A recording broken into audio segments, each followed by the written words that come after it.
The top motocross riders on the continent will be challenging a tough indoor track here at the Saddle Dome. As well, we'll be seeing action in the Radical Jump competition and the Nissan Celebrity 4x4 Challenge.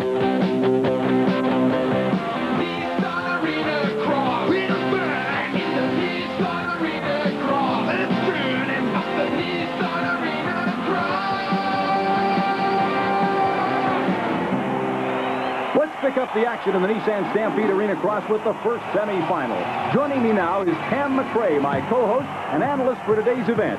Cam, describe the course for us and how it compares to outdoor tracks. It's a lot different from an outdoor course. This is not the great outdoors. This is all the action distilled right onto the field of a major sports arena. Off the start, they've got a short straight over a small jump. Then they go through the whoop-de-doos into a hairpin that swings them around again. And they're heading back in the opposite direction into two tight left-hand turns that brings them up to the mountain. Watch here, we're going to see some riders get tremendous air off of this jump. Tight through, banging against the berm, high over the double jumps, and funneled back onto the start-finish straight again. Incredible. And Cam, this first semifinal features somewhat of a local hero in these parts. Ross Rollerball Peterson is his name, wearing bib number 1. And he hails right from here in Medicine Hat, Alberta. Ross is more than a local hero. He's the Canadian champion and a constant threat on the international motocross circuit. He'll have his hands full tonight with the likes of Jeff Hicks from Atwater, Ohio, wearing number 22. And right now, Hicks holds the lead over Peterson. The top 5 riders, remember, from this semi will move on to the main event final, where they'll meet 5 riders from semifinal number 2 and 2 riders from the last chance qualifier. It's looking very much like a 2-man race now as Hicks and Peterson pull away from the rest of the field. And way back in 3rd right now is Gay DePillo from Northridge, California, wearing number 96. There was a little trouble there for Jeff Hicks. That should give Ross Peterson some valuable time back. He tries to close the gap. Hicks and Peterson now lapping one of the slower riders here in the hairpin turn. In fact, it looks as if Bernard Arnault from Laval, Quebec's having mechanical problems.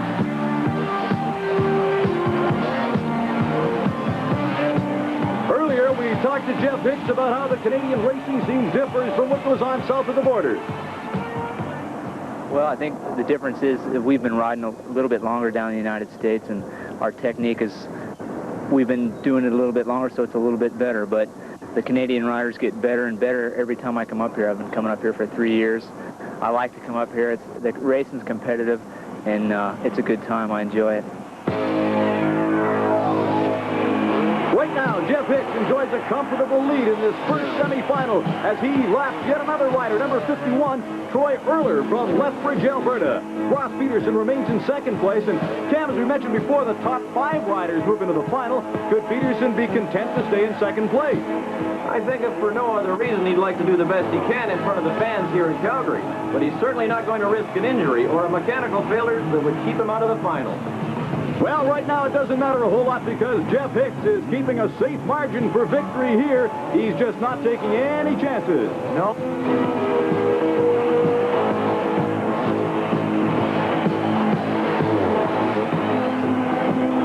How does bike performance play a part in a rake like this, and what are the variables? Well, in a very tight course like this, you have to have front shock absorbers and tuning on a bike that's just perfect. The bike and the rider are a unit. If the front shocks and the rider's knees don't work together, you're not going to get around quickly. Acceleration, of course, is bound to be a part in a race like this. The engines in a track like this have to have a lot of low-end torque. This is not a high-speed course. You've got to be able to squirt out of the corners, make those passes when you can. As soon as you come down out of the air onto the track, the power has to be on.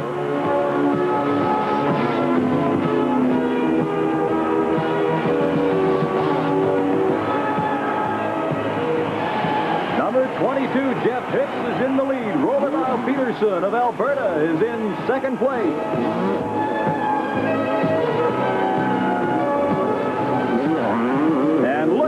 Peterson fly. Really entertaining this hometown crowd. There's the winner, Jeff Hicks of Ohio. Peterson of Canada's in second. They'll both qualify for the finals. Remember, in addition to the bike action here, we'll be seeing the Nissan Celebrity 4x4 Challenge and the Radical Jump Competition. Both events promise to be a lot of fun, so don't go away because the Nissan Stampede Arena Cross will continue in a moment. Allows the competitor to show off their creative side. It's called the Radical Jump Contest, and to show us how it's done is the first contestant, Bernard Arnault from Quebec. The object is to take one jump off the mountain and literally show off to the crowd and the judges before landing. And that brings up Jeff Hicks, the winner of the first semifinal. The riders have an awful lot of fun with this.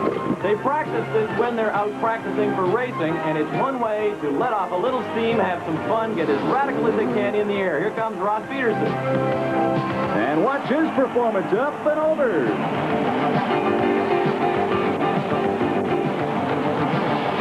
Here comes the man that will be a definite threat to the rest of the field in the semifinal coming up, Jim Hawley from Northridge, California.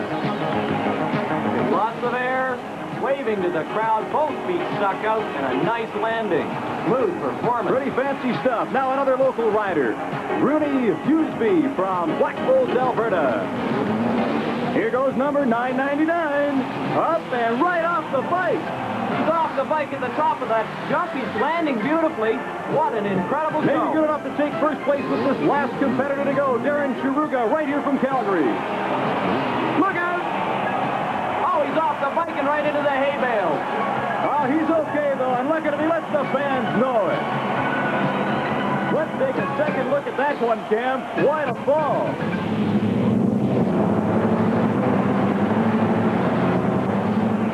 Our colleague Howard Glassman is with Darren now at the start area. Darren Chiruga, Mr. Radical Jump, 85. Can you tell us what you were doing out there? Well, actually, the second jump there, I kind of lost full control of my bike, and I was reaching for the bars. They were a little too far down. I thought I could save it, and I think I hit a hay bale there and went over the bars and landed on my head and stuff, but the crowd loved it. Now, what were you trying to do? I was trying to throw it sideways, take my feet off the pegs, both hands off the bars, and do what we call the cobra, like this. But I noticed the bars were diving towards the ground quick, so I had to reach for them, and I didn't grab them in time, and I bit it. The second semifinal ready to get underway here at the Calgary Saddledome as the Nissan Stampede Arena Cross continues. The top 5 finishers from this heat will move on to the main event.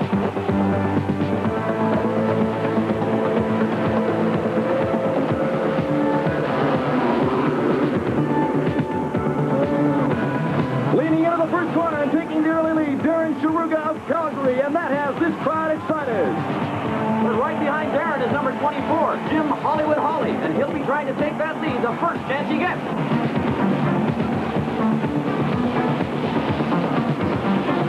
Heading towards the mountain is Chiruga in first, followed by Hawley, and the number 2, Doug Hoover of Mount Albert, Ontario in third spot.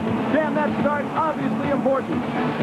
Very important in Supercross. What we have here is a very tight course. You've got to get away quickly. Hawley breathing down Chiruga's neck now as they cross over that choppy section where things will slow down a little bit.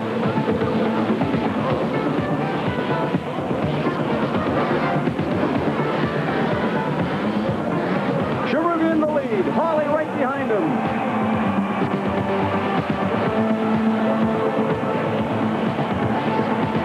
Looks like a little trouble there for Chiruga. And this is just about even now. And Hollywood Hawley pulling up in the left. But he can't get by him at this point. Here comes Hawley again, and he's in front.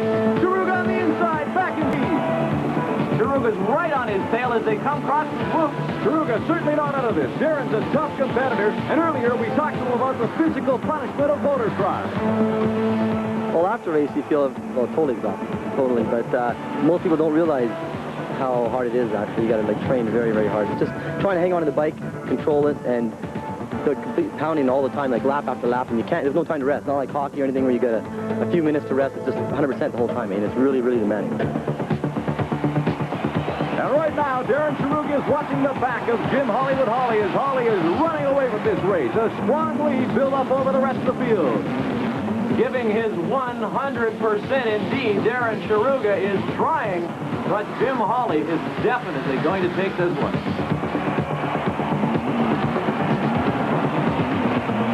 You know, Cam, it takes hundreds of truckloads of dirt to create this course, and our hats are certainly off to the crew that spent a good 24 hours here at the Saddle Dome setting this up. It's a pretty good course.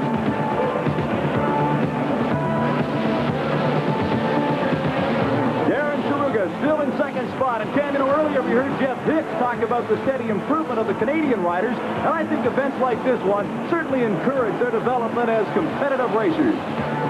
And one of the riders who really presses the Canadians is Jim Hollywood Holly. And how does a kid from California get into a sport like this? Well, basically, you know, I played baseball and football, but that was more of a team effort, and if some guy was screwing up and only putting out 80%, you lost because of him. Basically, this here's individuality. It's just you and the bike, and you only have one person to answer for, and that's you. As he takes the green flag indicating 1 lap to go in this semifinal, it looks as if Jim Holly must answer to no one in this race. He knows this one is in the bag, and it looks like he'll take it a little easier now and save himself and the bike for the final. No question about that. Now he can back off a little bit to 80%, as he mentioned earlier, but this time, it's for real. Here he comes. Jim Holly advances to the main event.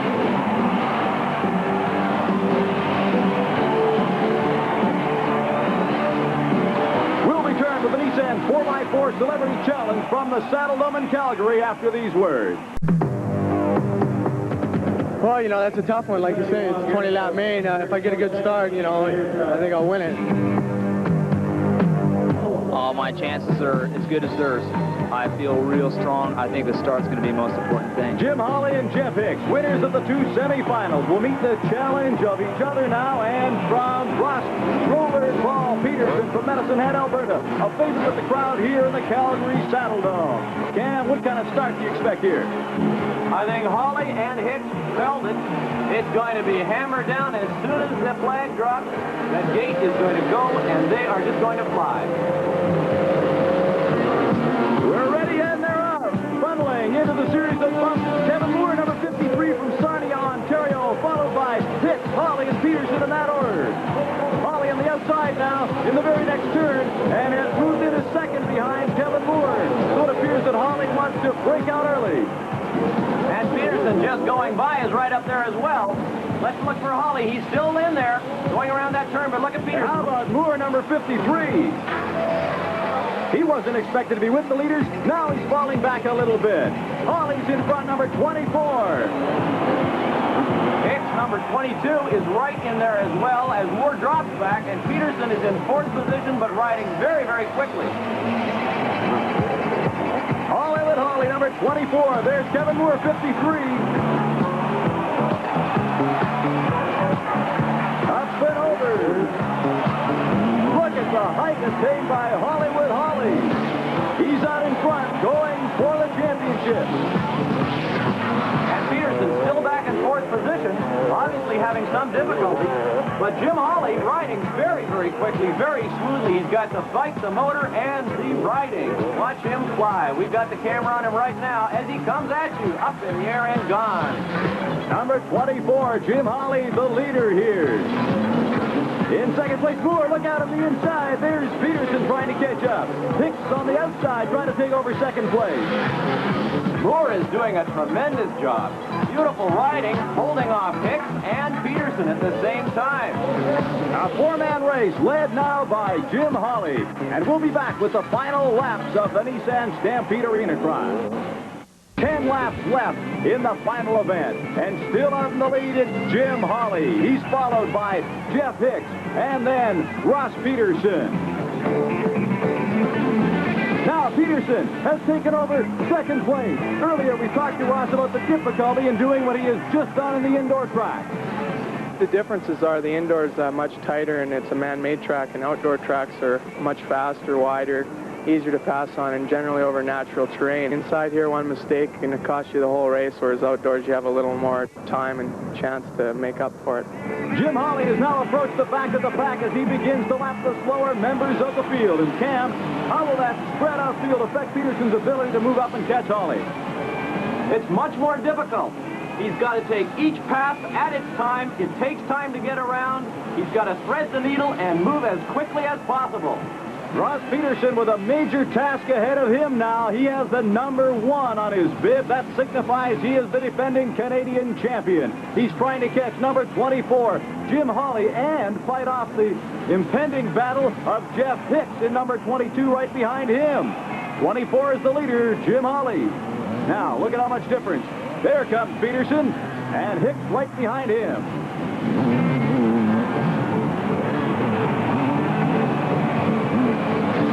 Ross Peterson holding on to second place by a slim margin as Jeff Hicks stays close behind. 7 laps to go. In first is Jim Hawley, who earlier seemed to think that he'd have a strategic edge on this course. Well, what it is there's a section of 3 jumps, and the first one's sort of maybe 2 foot, the second one is 3 foot, and the third one is about 4 foot. Most of the guys are hitting the first one and clearing the second one. Well, I'm rolling over the first one and hitting the second one and clearing the third one. Therefore, it makes it, when they hit the third one, they're jumping up really high because it's a 4-foot jump. Well, I'm just barely skimming over it and landing on the backside so I can get the power back down to the ground. So hopefully that'll work out for me in the main. So far, it's worked extremely well for Jim Hollywood Hawley with just 3 laps to go, and he has an almost insurmountable lead. Cam, with a lead like that, I think that pacing could be a problem. Does Hawley know how hard to push at this point? Is he aware of what's opening up behind him?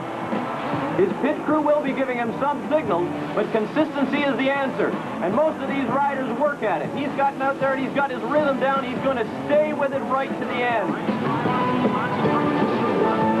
2 laps to go now as number 24, Jim Hawley, trying to win the title here at the Nissan Arena Cross. The Californian leading the Canadian. There's Ross Peterson, number 1, in second place right now, but too far back to make much of a charge in the late stages here.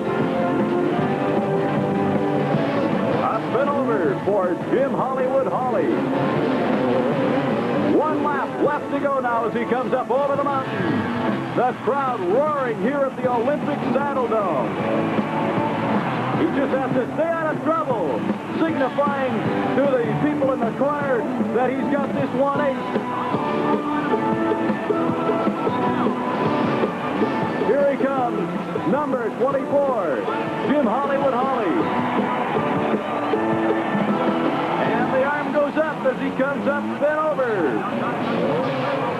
And to the finish line, there it is. Jim Hawley takes the main event in the Nissan Arena Cross. Ross Peterson takes second place with a flourish. And the crowd loves the show that this Alberta boy put on here today. And so to recap, the Nissan Celebrity 4x4 Challenge Trophy goes to Mike Rogers, John Davidson, and Danny Guerra as the hockey players defeat the Cowboys. And in the Arena Cross main event, the winner is Jim Hawley of Northridge, California. For Cam McRae and Howard Glassman, this is Peter Young saying good afternoon from the Calgary Saddle Dome.